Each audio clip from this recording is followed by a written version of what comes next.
Hello students, हम आज की वीडियो में बात करने वाले हैं लिटरल्स के ऊपर।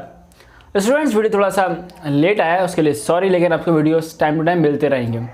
यार वीडियो को बनाने में थोड़ा एफर्ट लगता है, तो आप लोग भी थोड़ा प्लीज़ लाइक कर दीजिए करिए।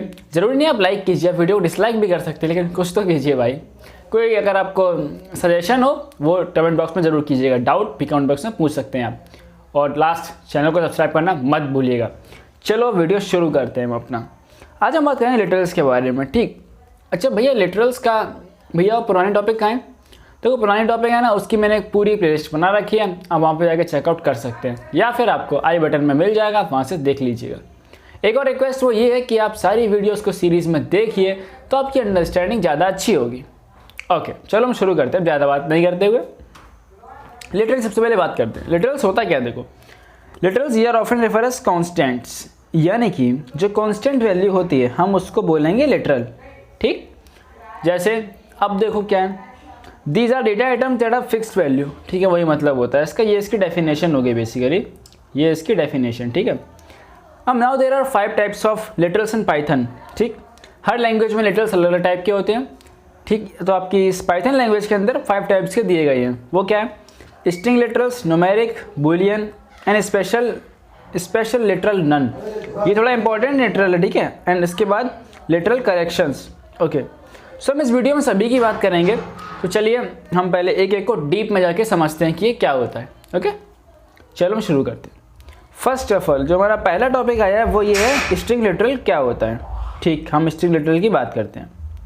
अब text enclose in keywords forming a string literal in Python. देखो जो भी टेक्स्ट हम लिखेंगे किसके अंदर, या तो हम उसको डबल कीवर्ड में लिखेंगे, या तो हम उसको डबल कीवर्ड में लिखेंगे, ठीक है, या फिर हम उसको सिंगल कीवर्ड में लिखेंगे।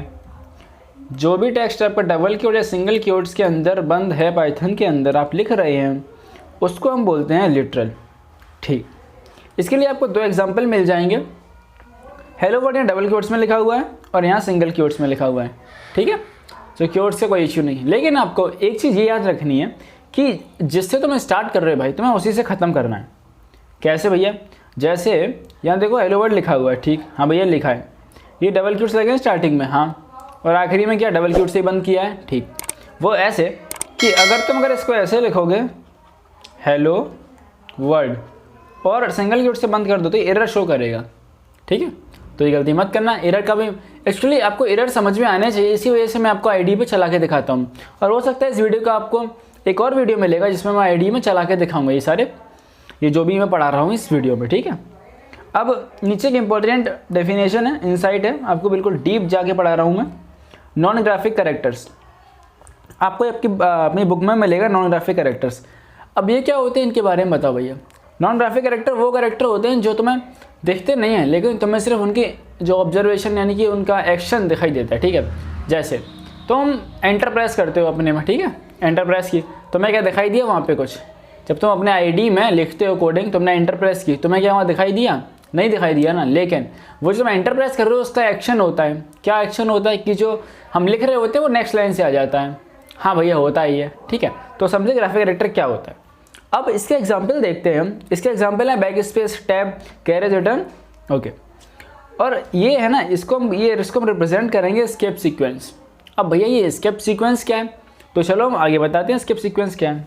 एस्केप सीक्वेंस ये होती है, ये कई सारे फॉरवर्ड स्लैश के साथ आपका ये एस्केप सीक्वेंस लगता है, ठीक है। फॉरवर्ड ही बैकवर्ड स्लैश है, sorry for that. Backward slash हम यूज़ करते हैं, उसके बाद हम एस्केप सीक्वेंस को यूज़ करेंगे। अब कौन सा एस्केप सीक्वेंस आपको ज़्यादा यूज में आने वाला है ये बताता हूँ मैं आपको। आपका ये न्यू लाइन, ठीक है, और ये बैक स्लैश हो गया, और फिर ये आपको ज़्यादा यूज़ करेंगे इनको, ठीक है। अब ये क्यों यूज़ करते हैं ये भी आगे बताऊँगा। वो इसलिए यूज़ करते हैं, अगर हमें न्यू लाइन लेनी है, ठीक, तो हम सीधा यहाँ पे इस स्किप सीक्वेंस को यूज़ कर लेंगे ऐसे, ठीक, इस तरीके से, ठीक। हाँ भैया समझ में आया। अब देखो आगे बात करते हैं, चलो। स्ट्रिंग टाइप्स इन पाइथन, ठीक है। अभी तक हम सिर्फ स्ट्रिंग लिटरल की बात कर रहे हैं और इतना डीप में आ चुके हैं कि स्ट्रिंग लिटरल के भी कितने टाइप होते हैं? 2 टाइप होते हैं, ठीक। कैसे? क्योंकि हम एक हो सकता है हमारा सिंगल लाइन का स्ट्रिंग और दूसरा हो सकता है हमारा मल्टीपल लाइन स्ट्रिंग, ठीक। 2 टाइप के स्ट्रिंग्स होते हैं भाई। चलो तो हम सबसे पहले बात करेंगे सिंगल लाइन स्ट्रिंग के बारे में। अब सिंगल लाइन स्ट्रिंग क्या है? The string which is enclose in single quotes और डबल क्योट्स। हमने कोई भी एक स्ट्रिंग यानी ये कांस्टेंट वैल्यू, ठीक, एक बोले तो हम सेंटेंस भी बोल सकते हैं इसको। अगर हमने वहाँ पे लिखा हुआ है my name is, single quotes लिया हमने और यहाँ लिखता हूँ मैं my name is Vishal, okay, तो ये सिंगल है, ठीक है, ये तो हमारा वन लाइन का हो गया, ठीक, ये तो वन लाइन की स्ट्रिंग हो गई। अब हम चाहते हैं कि हमें काफ़ी सारा लिखना है, ठीक है, हम चाहते हैं कि हम 2-3 लाइन में लिखें हम, ठीक है, 2-3 लाइन की स्ट्रिंग लिखना चाहते हो तो उसके तरीके हैं, फिर हम उस पर बात करते हैं। सिंगल समझ में आया? हाँ भैया समझ में आया। तो इसमें एक चीज़ और तुम्हें बता दूँ, वो ये है कि यहाँ पर तुम सिंगल कीवर्ड्स की जगह जो मैंने सिंगल कीवर्ड्स यूज़ किए हैं, यहाँ पे तुम यहाँ डबल कीवर्ड्स भी यूज़ कर सकते हो, ठीक है, इस तरीके से। और ये जो लिखा है नीचे ये एज इट इज़, ठीक है। अब बात करते हैं मल्टी लाइन स्ट्रिंग के बारे में। मल्टी लाइन स्ट्रिंग क्या है? मैंने बताया कि अगर हमें एक ही वेरिएबल के अंदर वैल्यू देनी है, ठीक है, एक स्ट्रिंग बना रहा हूँ जिसमें मैं पैराग्राफ लिखना है, हमें लेटर सपोज, ठीक है, इसे लिखना है, हमें लिखना है माई नेम इज़, ठीक है, I study in class, my hobbies are, इस तरह लिखना है हमें, ठीक है, ठीक। तो इसके देखो 2 तरीके हैं लिखने के। पहला ये है कि हम बैकस्लैश का यूज़ करेंगे, ठीक, वो कैसे? देखो हमने सबसे पहले लिखा है, यहाँ पे पूरा प्रॉपर लिख के दिखाता हूँ, ठीक है, हमें ये लिखना है माई नेम इज़, ठीक, इतना। अब हमें नेक्स्ट लाइन में लिखना है, इसलिए यहाँ लिख देता हूँ my name is Vishal, okay, ठीक है। अब इसके नीचे हमें लिखना है, तो पहला जो तरीका है वो ये है, जिसकी बात करें बैकस्लैश की, हम विशाल के बाद बैकस्लैश लगा देंगे, ठीक है, ठीक। इसके बाद हम आगे लिखेंगे आई स्टडी इन क्लास 11th, ठीक है। फिर हम यहाँ ये स्लैश लगा देंगे बैकस्लैश, ठीक है, और यहाँ लिखेंगे माई हॉबीज़, ऐसे करके हम लिख सकते हैं, ठीक, माई हॉबीज़, इस तरीके से हम लिख सकते हैं, ठीक है।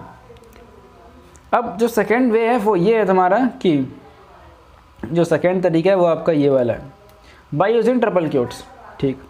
देखो इन दोनों का एक अपना अपना एडवांटेज होगा, जहाँ एडवांटेज होगा वहाँ डिसएडवांटेज जरूर होगा, ठीक है। तो एक का एडवांटेज भी है लेकिन एक का डिसएडवांटेज भी है, वो ये है, अब हमें ये देखो इस ट्रिपल क्योट्स का यूज़ करना है तो हम इसको ऐसे लिख देंगे, फिर सीधा ट्रिपल क्योट ऐसे लगाएंगे और यहाँ फिर माई नेम इज़ विशाल, ठीक।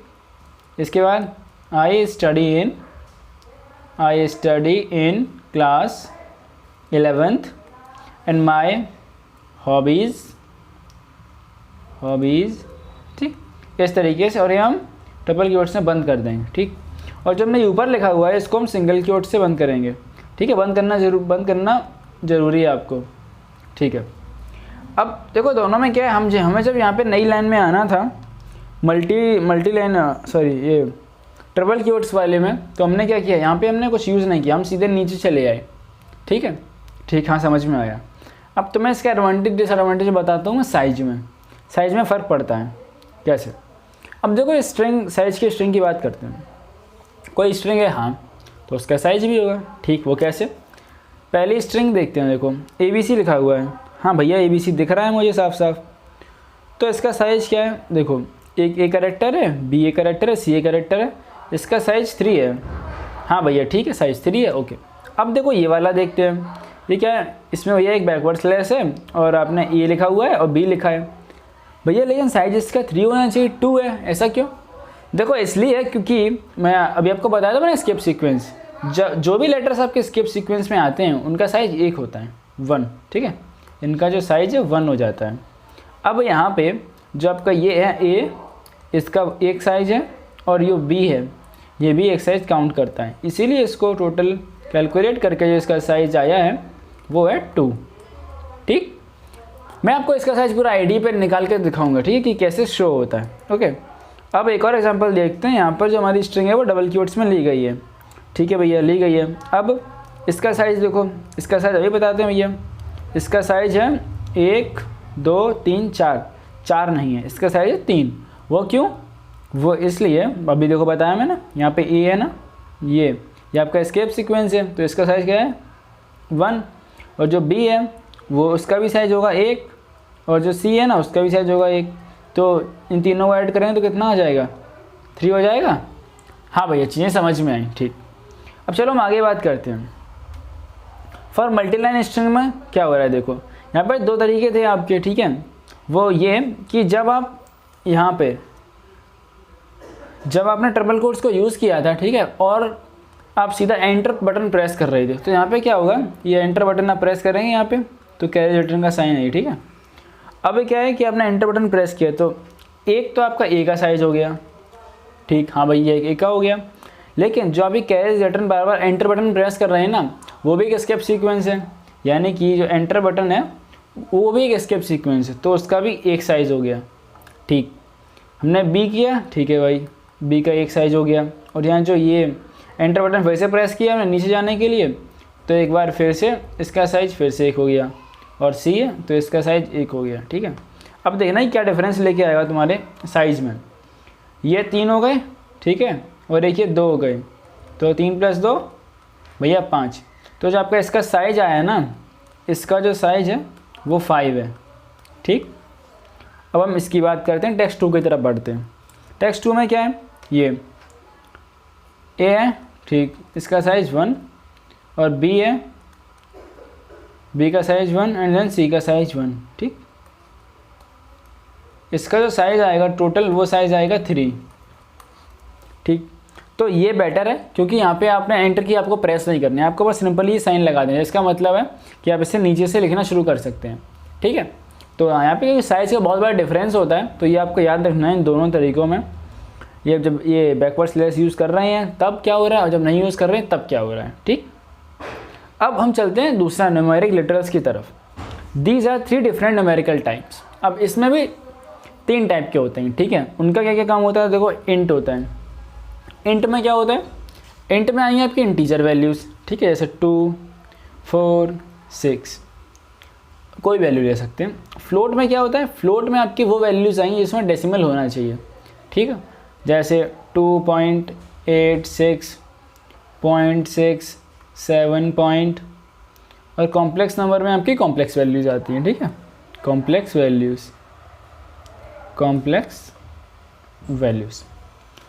अब हम चलते हैं नेक्स्ट, आगे बढ़ते हैं। चलो अब एक के बारे में बताता हूँ मैं, इंटीजर लिटरल्स के बारे में पहले बताता हूँ। N integer constant must have at least 1 digit and must not contain any decimal point, यानी कि इंटीजर जो लिटरल है उसमें आपका 1 डिजिट होना चाहिए ही चाहिए, और कोई भी डेसिमल पॉइंट नहीं होना चाहिए। हाँ भैया ठीक है, डेसिमल पॉइंट नहीं होगा।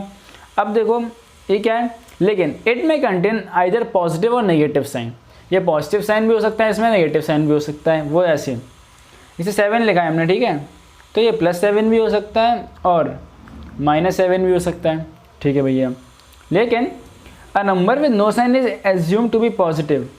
अगर हम इसको सिंपली ऐसा लिख दें 10, तो ये 10 क्या है, 10 ही प्लस का 10 माना जाएगा ना, हाँ प्लस का 10 माना जाएगा, ठीक है। और ये क्या है कि जैसे commas can not appear in integer constant.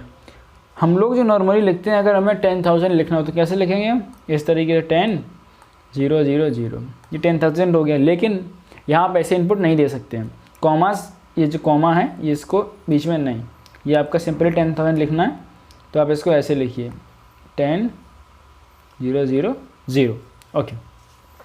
इसके बाद बात करते हैं, there are 3 types of integer literals. इसमें इंटीजर लिटरल में भी आपके 3 टाइप्स के होते हैं, ये डेसिमल इंटीजर, ऑक्टल, हेक्साडेसिमल। इसको आप पढ़ लीजिएगा, इसमें ज़्यादा डिटेल बनाने की कोई ज़रूरत नहीं है। अब हम आगे चलते हैं।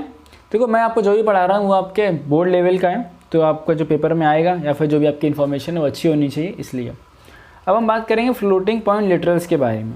इसकी भी 2 फॉर्म है, कौन कौन सी, फ्रैक्शनल फॉर्म और एक्सपोनेंट फॉर्म। इसके बारे में भी चलो आगे बात करते हैं। सबसे पहले हम बात करेंगे फ्रैक्शनल फॉर्म के बारे में। It must have at least 1 digit with a decimal point either before और आफ्टर। इसकी कंडीशन क्या है कि हमने अगर यहाँ डिजिट एंटर किए 7, तो या तो इसमें डिजिट आप बाद में लगा दो, पहले लगा दो, लेकिन डेसिमल होना ही चाहिए भाई, ठीक। तो हम 7 पॉइंट ऐसे लिख दो, तो ये मानेगा आपका 7.0 लिखा हुआ है आपने। और अगर आप 7 पहले लगा देंगे ये डेसिमल और 7, तो ये मानेगा अपने 0.7 दी हुई वैल्यू, ठीक है। अब क्या, it can also either positive sign और नेगेटिव साइन। वही चीज़ है सेम, यहाँ पे अगर आप पॉजिटिव लगा दोगे तो ये पॉजिटिव मान लेगा, यहाँ पे नेगेटिव वैल्यू दे दोगे तो ये नेगेटिव मान लेगा। ठीक है, ठीक। तीसरा है कि constant with no sign is assume to be positive. अगर आप सिंपली इसको 7.2 देंगे तो ये 7.2 ही मानेगा। ठीक है, अगर आप अगर आप यहाँ पे नेगेटिव 8.6 वैल्यू देंगे तब ये नेगेटिव वैल्यू माने कि यहाँ नेगेटिव वैल्यू है। ठीक, अब चलते हैं हम अपने नेक्स्ट एक्सपोनेंशियल फॉर्म की तरफ। तो एक्सपोनेंशियल फॉर्म में हम बात करें तो इसमें दो फॉर्म होती हैं आपकी, एक मेंटिस और एक्सपोनेंट। वो कैसे, देखो यहाँ एक नंबर दिया हुआ 5.8। ठीक है, 5.8 है आपका, 5.8 हम उसको ऐसे लिख सकते हैं 0.58 इंटू 10⁻⁻1। ठीक है, तो हम इसको यहाँ ऐसे लिखेंगे इज इक्वल्स टू 0.58। अब देखो यहाँ कैसे लिखेंगे हम इसको 0.58, ये तो हमारा नंबर है, लेकिन पावर क्या है इस पर, पावर है आपकी e, और कितनी पावर है इसके ऊपर, 1 पावर है ना, तो 0 1 लिखेंगे यहाँ पे। ठीक, वही मैंने यहाँ लिखा हुआ है, ये देखो। ठीक, अब जो यहाँ पे 0.58 लिखा हुआ है, e से पहले जो लिखा हुआ है वो आपका मेंटिस है, और जो e के बाद लिखा हुआ है वो आपका एक्सपोनेंट है। ओके, ठीक है। अब हम चलते हैं बूलियन वैल्यूज़ की तरफ। बूलियन वैल्यूज़ में आपके दो ही लिटरल्स होते हैं, which is first is boolean true and second one is boolean false. Okay, special literal none की बात करते हैं। अब देखो नन जो है ना वो आपका यूज़ तब किया जाता है जब कोई यहाँ पे वैल्यू नहीं है। लेट अस सपोज हमने यहाँ पे एक वेरिएबल बनाते हैं हम, ठीक है, वेरिएबल बनाते हैं क्या, टाइप का, टाइप 1। ठीक, और हम इसको प्रिंट करा देंगे, अगर प्रिंट टाइप 1, तो जो ये आपका इतना लिखा हुआ है ना, ये आपकी जो स्टेटमेंट्स है, ये कोडिंग है, वो आपको क्या आउटपुट देगी, ये आपके आउटपुट में नन प्रोवाइड करेगी आपको, क्योंकि आपने यहाँ पे कोई वैल्यू ही नहीं दिया 1 को, इसलिए। ओके, अगर आप सभी को वीडियो अच्छी लगी हो तो चैनल को सब्सक्राइब कीजिएगा, and thanks for watching the video.